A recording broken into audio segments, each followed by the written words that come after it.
আসসালামু আলাইকুম। রনিক কিচেনের পক্ষ থেকে শুভেচ্ছা। স্পেশাল গাজরের লাড্ডু। এখানে আমি গাজর নিয়েছি,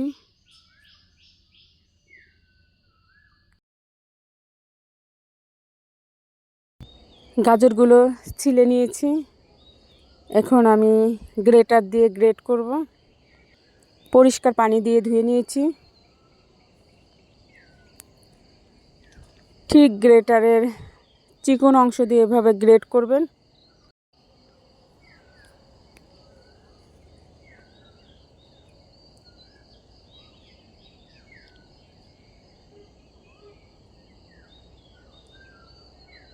একইভাবে আমি সবগুলো গাজর গ্রেট করে নিব। গাজর গ্রেট করা হয়ে গিয়েছে। এখন আমি কুক করতে চলে যাব।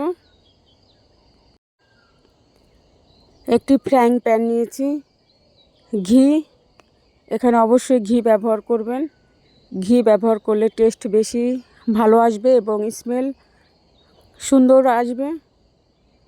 ঘিয়ে গ্রেট করা গাজরগুলো ফ্রাই করব।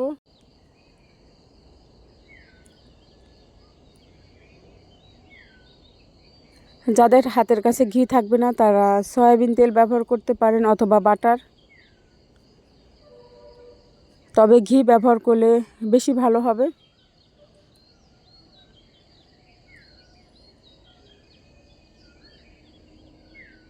ফ্রাই করা হয়ে গিয়েছে। এখন আমি পানি দিয়ে সিদ্ধ করব। এখানে আপনারা তরল দুধ দিয়ে সিদ্ধ করতে পারেন।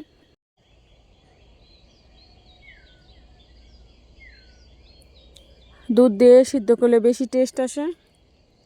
আমি অন্য একটি রেসিপিতে দুধ দিয়ে সিদ্ধ করেছি, তাই আজ আমি পানি দিয়ে সিদ্ধ করে ভিডিওটি শেয়ার করছি।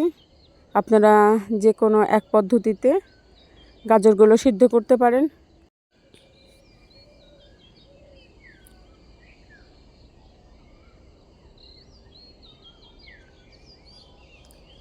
গাজরগুলো সিদ্ধ হয়ে গিয়েছে। এখানে আমি চিনি ব্যবহার করেছি। অবশ্যই গাজর সিদ্ধ হওয়ার পর চিনি ব্যবহার করবেন। আগে চিনি ব্যবহার করলে গাজর সিদ্ধ হবে না।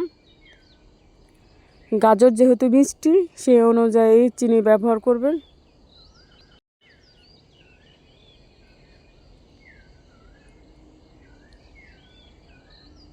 চিনি দেওয়ার পর চিনি থেকে পানি ছেড়ে দিয়েছে।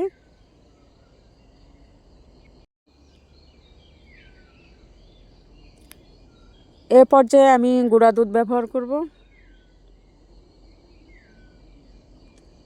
গুঁড়া দুধ দেওয়ার কারণে বেশি টেস্ট আসবে এবং বাইন্ডিংয়ের কাজ করবে।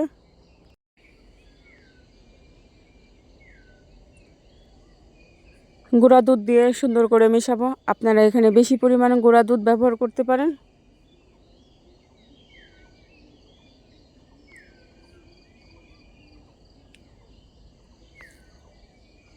আলতোভাবে সুন্দর করে মেশাতে হবে।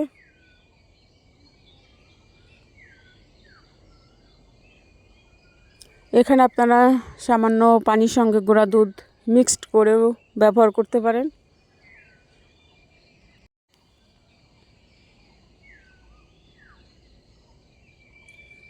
ড্রাই হয়ে যাওয়া পূর্ব মুহূর্ত পর্যন্ত রান্না করব।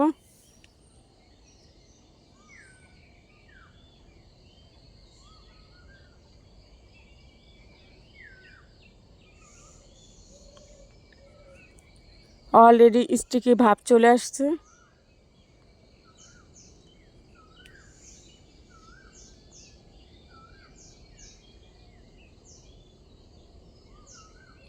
দেখুন, এ পর্যায়ে গুঁড়া দুধ সুন্দরভাবে মিশে গিয়েছে।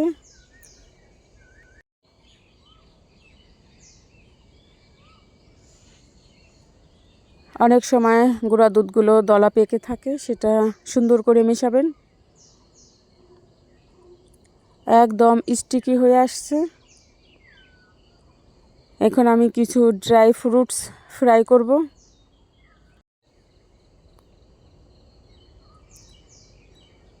একই প্যানে আমি গাজরগুলো একটু সাইড করে ড্রাই ফ্রুটস ফ্রাই করব।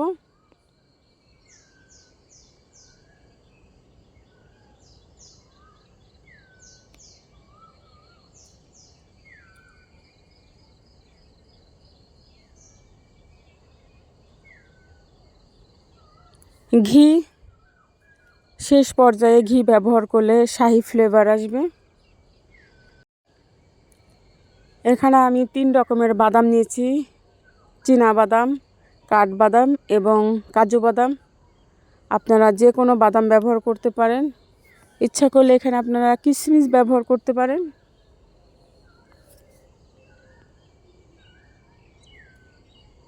ড্রাই ফ্রুটসগুলো লাইট কালার করে ভেজে গাজরের সঙ্গে মিক্সড করেছি। আরও কয়েক মিনিট ফ্রাই করব।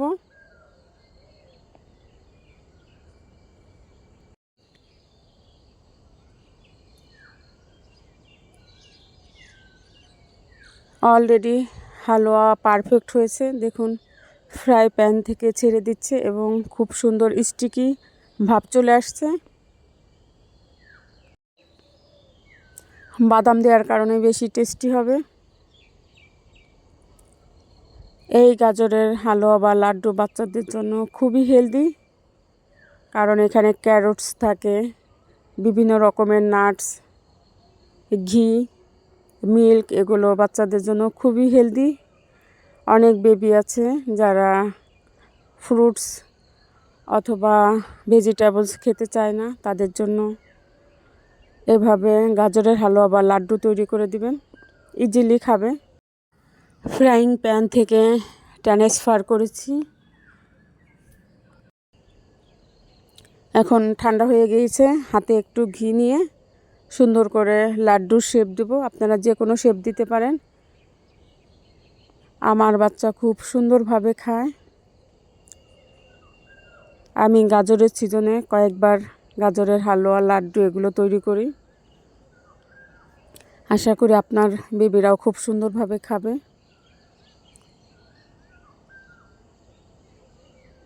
আপনারা 2 হাতের তালু দিয়েও মিষ্টির মতো গোল করতে পারেন অথবা 1 হাত দিয়েও তৈরি করতে পারেন। একটি লাড্ডু তৈরি হয়ে গিয়েছে। অলরেডি 3টি তৈরি করেছি। একইভাবে আমি সবগুলো লাড্ডু তৈরি করব। গাজরের লাড্ডুগুলো তৈরি কমপ্লিট। এখন আমি একটি প্লেটে সার্ভ করেছি। গাজরের লাড্ডুগুলো আমি মিল্ক পাউডারে কোট করব। ঠিক এভাবে কোট করবেন। আপনারা ইচ্ছা করলে ড্রাই কোকোনাট অথবা ফ্রাই তিলের মাঝে সুন্দর করে কোট করতে পারেন। এতে দেখতে যেমন সুন্দর লাগে, খেতে খুব সুস্বাদু এবং পুষ্টিকর। আজকের মতো বিদায় নেব। আল্লাহ হাফেজ।